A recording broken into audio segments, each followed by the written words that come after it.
and I want you guys to take this very serious. A beautiful night right here at the Bahati's Empire Lounge, and we have Mheshimiwa, the incoming president. Yeah, ni hata mko ready for what he's going to do. So, first of all, tutamwacha wasalimie, then atuambie what he has for us. But we have a lot for you guys. Hi, Mhesh. I'm very fine. How are you? Very fine. You're looking good. Thank you so much. I want to appreciate all of you actually for coming and actually for the efforts that I've seen. I actually follow most of you. Probably I'm a new entrant. That was what I would say. Been in the country right now is like 10 days. So the politics have not started yet, but I want to declare that the young people we have a candidate, who, in this case, who is Patrick Osoi. I want to contest for Kenyan presidency in 2027.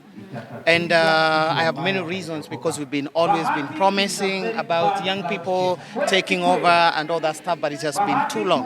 So it is our responsibility as young men, it's our responsibility as young ladies, it's our responsibility as this generation to have a generation change in this country. Yeah, so that's me. Patrick Osoi is my name. Yeah. What inspires you to come up with the idea of now being the president of Kenya? Because of course we already have a president. Correct. But and so many people are there who wants to join presidential Correct. heat. And maybe Yes. what inspired you? Many things have inspired me. Having worked with the government, worked in KDF and as a special force soldier. I also worked in the National Intelligence Service. Also worked abroad, that is in the US.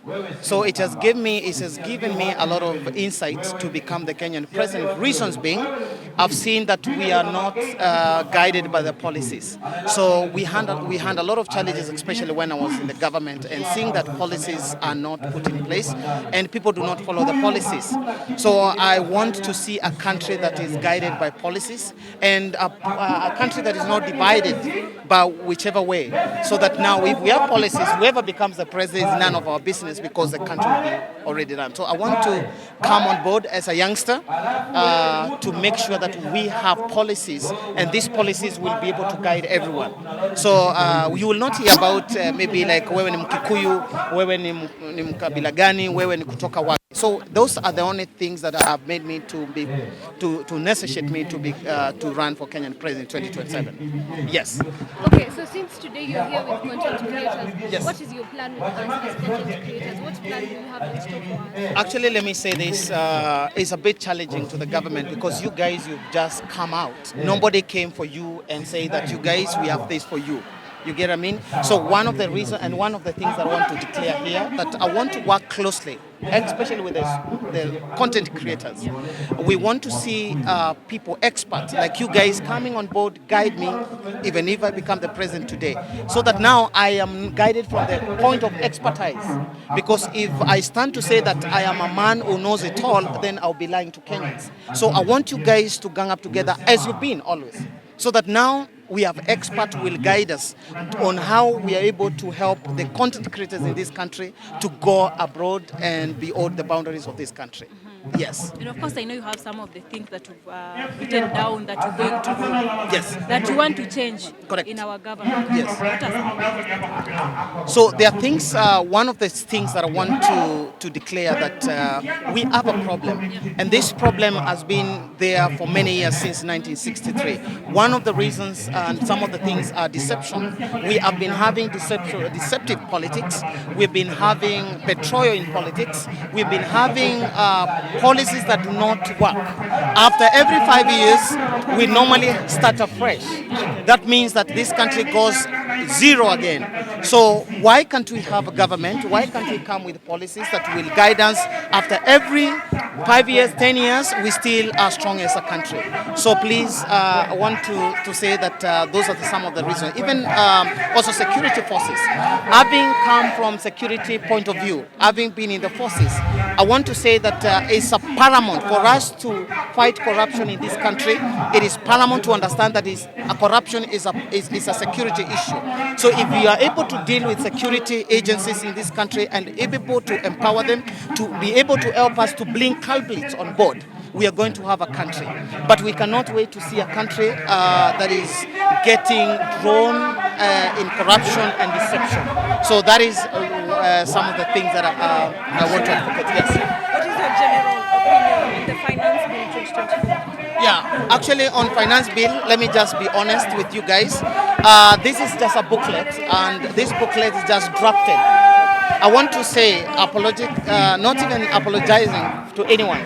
The finance bill that we have, it is drafted by the people beyond these boundaries of this country, because we have a lot of debts. We have gone beyond our limit. We live, according to our GDP, to our taxation. Actually, we actually utilize 20% as a country, which means every time we will have to go borrowing. So these people that we have been borrowing money from, these people who have been giving us money, are the people drafting this bill for us, because they want security, they want to be sure that they are going to be paid their money. So this thing is not about our parliamentarians. It's not about the president drafting the bill. It's a bill that has been drafted beyond the boundaries of this country. Yes. Rate our president in a scale of 1 to 10, the work that he has done. Absolutely, I would say that probably he's trying his best. I always say that every person, if he became the president, that means he was trying to do his best. But he need to listen to experts. He need to listen to people. He need to listen to young people and people who are on the ground to tell him what is needed on the ground. Not to dictate things, because once you dictate things, probably it's not the way. So you need to listen to experts. If it is about economy, let's have economists that are guiding him on how to handle this country. If about politics, geopolitics, global politics, let us have political scientists guiding this country on how we are supposed to handle our geopolitics. Because right now, president is not a political scientist. He is not an economist. So when he goes out there and he does not have those experts to guide him on how to handle the issues in this country, it's very dangerous for him as a person. The other day, you saw him saying that he was offered a chopper, a jet, to go to the US. One, that is violation of our constitution. It is wrong for any state officer to accept any goodies or any offers. You get what I mean? So another thing is a security issue. Are we sure? Are we contented? Is our president safe? Right? Because if somebody can offer a private jet, which means those are kind of things that we need to look into. Our president need to listen to experts. Our president need to call experts on board to be able to run this country before we take over in 2027, because we are taking it over in 2027. Yes. Do you intend to run with a given party, like the ODM and Actually, on issues of political parties, I want to be very clear. I want to advise Kenyan, everywhere you're watching me, that let us, 2027, let it not be political parties politics. Let us not have tribal politics. Let us have a Kenyan that is saying enough is enough, so that we are able to change the narratives of political parties. Because these political parties, basically, these are enterprises for people to make money. So let us not focus on the which party, what is this party that we want to follow, because these are all enterprises for people to make money. Yes. Okay, so what is the main issue you're going to deal with in Kenya? The main issue that has brought you to come out and want to become the president of Kenya? Correct. Actually, main issues, one is corruption issue. I know how much this country loses every day in matters corruption. So I want to say that corruption will be a bone contention for me to deal with. We need to deal with corruption mercilessly, with no reservation. So corruption is an issue that we need to deal with no reservation. Two, we need to do something called fortification of our security forces. We need to have a secure country. We need to have a country where there is high responses for emergencies, or even when you have an issue, they're able to be handled in the best way. We also need to have a self-sustaining economy, whereby every Kenyan will be able to be satisfied and be able to be sustainable. That's what I would say. in matters employment, Yeah. the youth are the most who are suffering. Correct. Do you, in your incoming Correct. Government, Yes. what is the strategy that you are going to use so that these youth get? Correct. We have something called economic operations. It's an aspect that is used by countries like Estonia, Switzerland. They have the best economic model in the world. If you check, if these are the countries that we are emulating today, at least this country will be in another level. But we are emulating countries like America, which are in the top 5 in debts. If you check the top 5 countries with highest debts, US as a country is among them. So if in handling the issues of employment, one, we need to accept the fact that if the government sets an age limit of retirement, which in this case is 60 years, which means this person, if he was employed at 25 years, he has worked for around 35 years. So this is one of the model. I want to say that every organization, every company that will be able to have innovations and employ youth, we are going to reduce their taxes so that now they have more room for employment. 2, we are also going to make sure that if somebody is employed at 25 years, you're going to work for the government for 30 years or 55 years to retire. So that now, from that point, the person who has cleared the campus at 25, he can get a job at 25 years. So we have a circular or a cycling, something that is a cycle that is able to sustain people who are in employment. Also, we are going to support a lot of innovations, create hats and all that stuff, because inalipa sana. You get what I mean? So we need to support sports and even hats, so that we also to empower our young people. Yes. Right. Thank you so much, Muhesh. Karibu sana, and I want again to appreciate you guys for coming, and I want you guys to take this very serious.